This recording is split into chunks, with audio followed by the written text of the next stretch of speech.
En el nombre del Padre, y del Hijo, y del Espíritu Santo. Amén. Voy a empezar pidiendo perdón hoy porque tengo que hablar de una cosa que es un poco más elevada o un poco más complicada de entender y de explicar también, y a ver si el Señor pues me ayuda a hacerlo de tal manera que no sea excesivamente aburrido ni incomprensible, claro, porque si no sería una pérdida de tiempo. Vamos a ver. Ayer hemos terminado considerando sobre el Antiguo Testamento, como el Antiguo Testamento ya hay una enseñanza clara sobre la misericordia de Dios, que los hebreos conocían, a los que Jesús les anunciaba esta misma misericordia, se la revelaba, y cómo no es verdad que el Antiguo Testamento pues no aparezca este amor de Dios incondicional, sino todo lo contrario, que el mensaje central del Antiguo Testamento pues es el del amor, ¿no? Que no está fundado en el temor el Antiguo Testamento. Y con esto pues indicamos también la relación que hay entre la misericordia y la justicia. Ayer cuando hablábamos de algunos ejemplos más claros del Antiguo Testamento sobre cómo Dios actúa para corregir a los pecadores, ¿no? Y entonces veíamos el caso de los hermanos de José, cuando venden a su hermano y cuando finalmente José se reconcilia con ellos, el caso del pecado de David, ¿no? Pues cómo Dios va corrigiendo al pecador, haciéndole entrar en sí mismo hasta que comprenda aquello en lo que se ha apartado de Dios para que pida perdón, ¿no? Y en ese sentido, pues se ve la relación entre la misericordia y la justicia. El punto de partida de todo lo que Dios hace cuando nos corrige nunca es el odio, ¿eh? Dios todo lo hace por amor a nosotros. El principio y el fin de todo lo que hace Dios es el amor. Y por eso podemos decir que Dios no castiga, sino que corrige. Y corrige porque es un Dios que es justo. Entonces también entra la relación de la misericordia con la justicia. La justicia viene a ser servidora del amor de Dios. Dios, cuyo principio y fin es siempre el amor, en todo lo que hace hacia nosotros, cuando pone en juego la justicia es desde el amor y para el amor, para nuestro bien y para nuestra salvación. Y desde esa justicia nos corrige cuando es necesario. Pero la primacía en Dios es siempre del amor. El primer día que empezamos a hacer estas meditaciones dijimos que la misericordia es principio y fundamento en Dios de toda su acción hacia el ser humano siempre. El amor y la misericordia de Dios. Este amor está pues en la creación y en la elección del hombre. En la creación, pues porque dice la Escritura que Dios no odia nada de lo que ha creado, sino que todo lo ha creado con amor. La justicia de Dios no está fundada nunca en el odio. Dios no odia nada de lo que hace, sino que quiere nuestro bien. Y es fiel en querer siempre nuestro bien. Así que lo digo por esas expresiones que a veces tenemos, que cuando nos viene una desgracia o nos ocurre algo que nos hace sufrir y decimos, pues Dios lo habrá querido así. Y lo decimos y lo que nos quedamos tan tranquilos.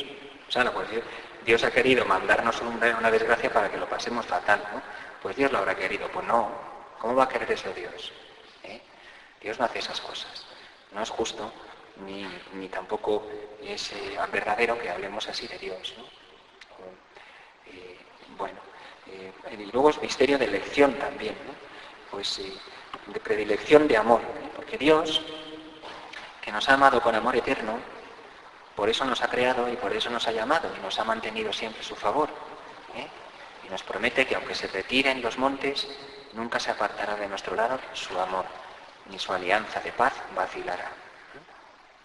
Entonces, tenemos que detenernos un momento, y por eso es por lo que digo que esto es un poco complicado de entender, en qué es lo que produce en Dios nuestra respuesta ingrata, ¿eh? Porque nosotros sí que muchas veces a Dios le castigamos. Nosotros sí que castigamos a Dios, por cierto. Le castigamos cada vez que le damos la espalda, cada vez que le ofendemos, cada vez que pecamos, cada vez que le respondemos con tacañería, o no le hacemos caso, cada vez que no le queremos escuchar, miramos para otro lado, o hacemos lo que a nosotros nos da la gana en lugar de la voluntad de Dios. Claro que entonces es cuando nosotros le tratamos mal a Él, pero Él a nosotros jamás. Y esto es así de claro.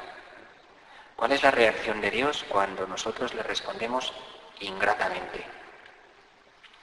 Porque hemos hablado algunos días pasados de la impasibilidad de Dios, es decir, de que Dios es impasible. de que en Dios no hay cambio. ¿Qué dice la Iglesia y qué dice la teología sobre esto? Desde luego Dios es inmutable, es decir, que en Dios no hay cambio ninguno. En su ser, Dios no puede cambiar nunca. En la esencia de Dios no hay cambio posible. Eso se mantiene, es una verdad que no se toca. Pero decíamos que Dios sí que afectivamente es vulnerable. Porque decimos, ¿vosotros qué pensáis? ¿Que Dios puede sufrir o no?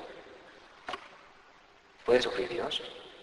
Porque el sufrimiento en sí mismo, entendido a la manera humana, es una imperfección. Alguien que sufre es alguien que no lo puede todo. Es un ser limitado. Como no puede con todo, y hay cosas que le superan, le hacen sufrir, ¿no? Entonces, ¿Dios puede sufrir o no? Porque si puede sufrir él, entonces no lo puede todo, ¿no? Vaya problema en que nos hemos metido, ¿verdad? Este problema no es un problema trivial, es un problema que viene desde muy antiguo en la reflexión de la teología de la Iglesia, pues desde los primeros siglos. Desde luego, en su ser, Dios nunca puede cambiar. Eso está claro. Su esencia es inmutable.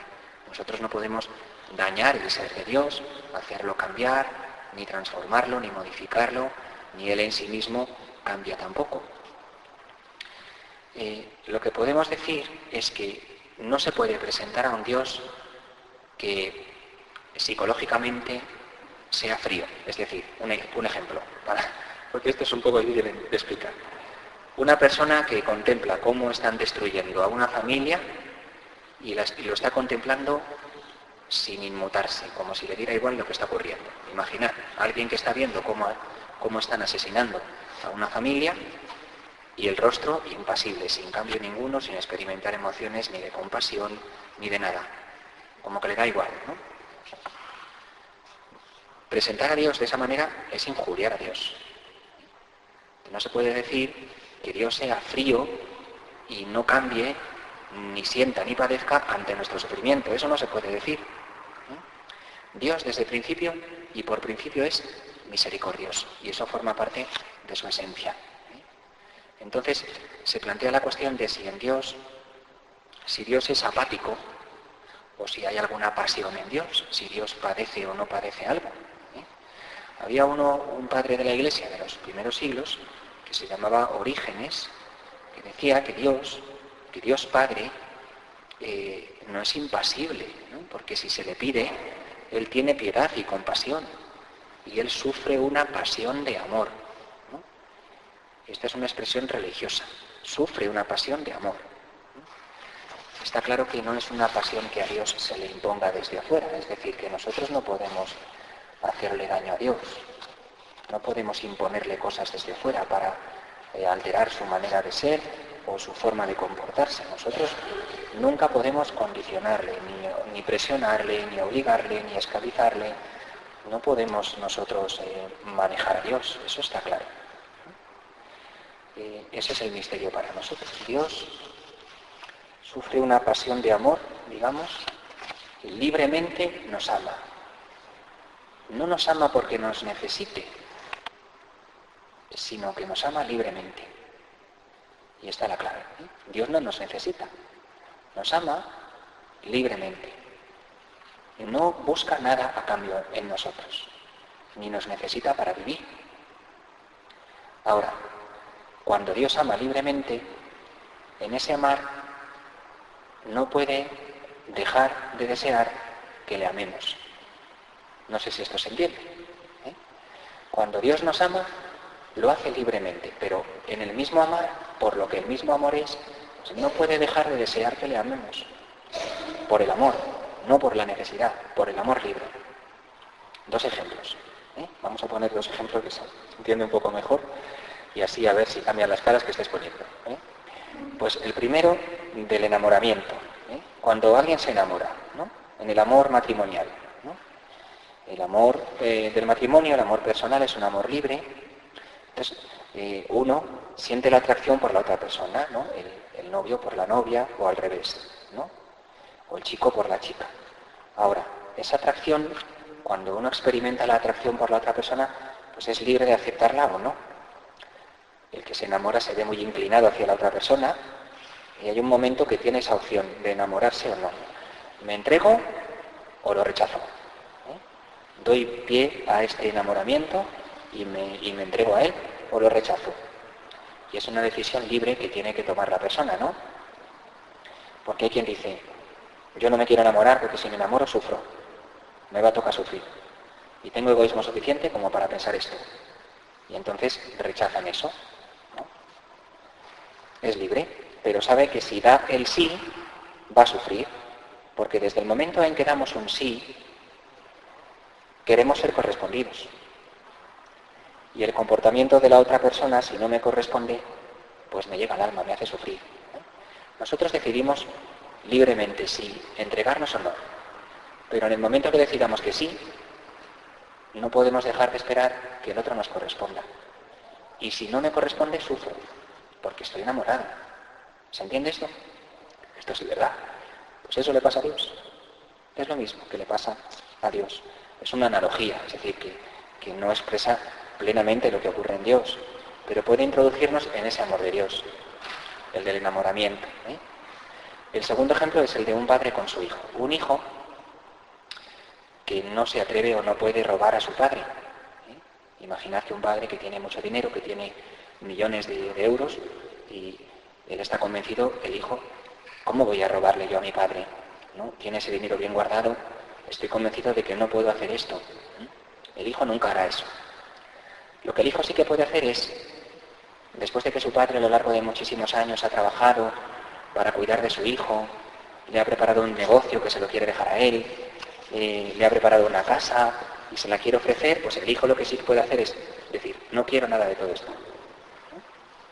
Y rechazar todo lo que su padre ha trabajado durante años por él, ¿no? Y esto al padre le llega al alma, ¿verdad? Vosotros que sois madres, sabéis lo que significa esto. ¿Se entiende, verdad? No es que el hijo le haya robado nada al padre, no es así como le ha hecho daño, pero en el momento que le llega el amor del padre, coge y lo rechaza, se cierra en sí mismo, ¿no? Pues esto es lo que hace el hombre con Dios. Dios nos envuelve, trabaja por nosotros, se desvive, nos quiere cuidar, nos quiere dar todo su amor, hace con nosotros una alianza inquebrantable y le damos la espalda. Pues eso a Dios le llega al alma. Por tanto, esa idea de que Dios está como demasiado lejos para que nuestro pecado le salpique, pues vale en el sentido del ser de Dios. El ser de Dios es inmutable y no cambia. El hombre no puede salpicar a Dios, es verdad. Pero es que ese abismo Dios lo ha superado acercándose a nosotros en un gesto increíble de amor. Y nos dice, se acerca y nos dice, dame de beber. Y yo cojo y le digo, no, que no me interesa. Eso a Dios le llega al alma, en ese sentido de que no es un Dios frío, que ni sienta ni padezca nuestro dolor, o si le correspondemos o no en el amor. Eso es la marcha del hijo pródigo que se va de casa, en la parábola de Lucas 15 del Evangelio según San Lucas. Dios no puede ser indiferente nunca al rechazo del hijo que se va de casa, a nuestro rechazo.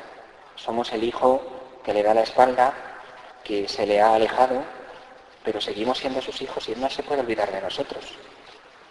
Su misericordia sobre nosotros es la fidelidad infinita a su alianza. Lo decíamos ayer, Dios sigue siendo fiel a sí mismo. Él ha sido siempre fiel a su decisión de amarnos para siempre y lo seguirá siendo. Una fidelidad al pueblo que a Dios le atrae siempre sobre nosotros, ¿no? Este es el misterio de la misericordia de Dios.